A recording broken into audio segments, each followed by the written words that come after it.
This female entity was later merged by Greek and Roman traditions into Aphrodite and Venus, and known earlier to the Egyptians as Isis. Once we understand this, the etymology of the name Israel is either Isis or Tum-Ra, head of the Egyptian pantheon. El-Lord, Baal, makes far more obvious sense than the convoluted Uriel yarn from the Hebrew faith. But what does all this do to the validity of the title deeds from God that Ariel Sharon refers to?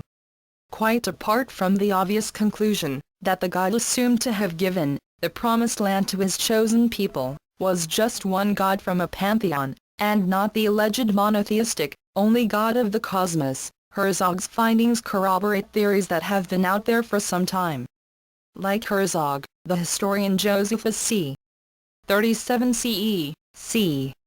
100 CE denied the account of the Hebrews being held in captivity in Egypt, but he went a drastic step further, about the racial origins of the Jews, whom he identified with the Hyksos. He further claimed they did not flee from Egypt, but were evicted due to them being leprous. It must be said that Josephus has been vilified over the ages, as a Roman collaborator, by both Jewish and Christian scholars, who have argued that the dating of the exodus of the Hebrews from Egypt in the Bible positively rules out their identification as Hyksos.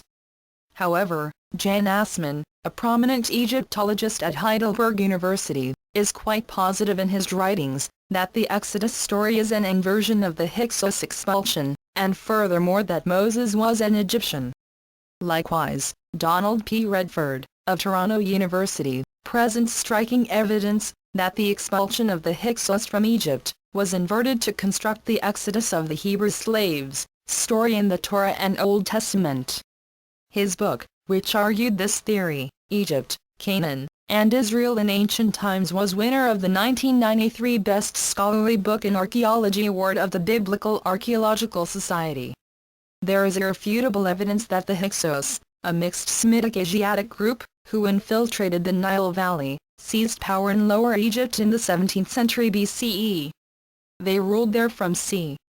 1674 BCE until expelled when their capital, Avaris, fell to Ahmose around 1567 BCE.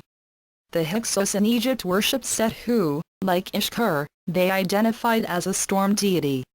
Under the inversion theory, Jewish scholars in the 7th century BCE changed the story from expelled to escaped, and as a further insult to their enemy, Ahmose, changed and misspelt his name to Moses, presenting him as leader of a Hebrew revolt.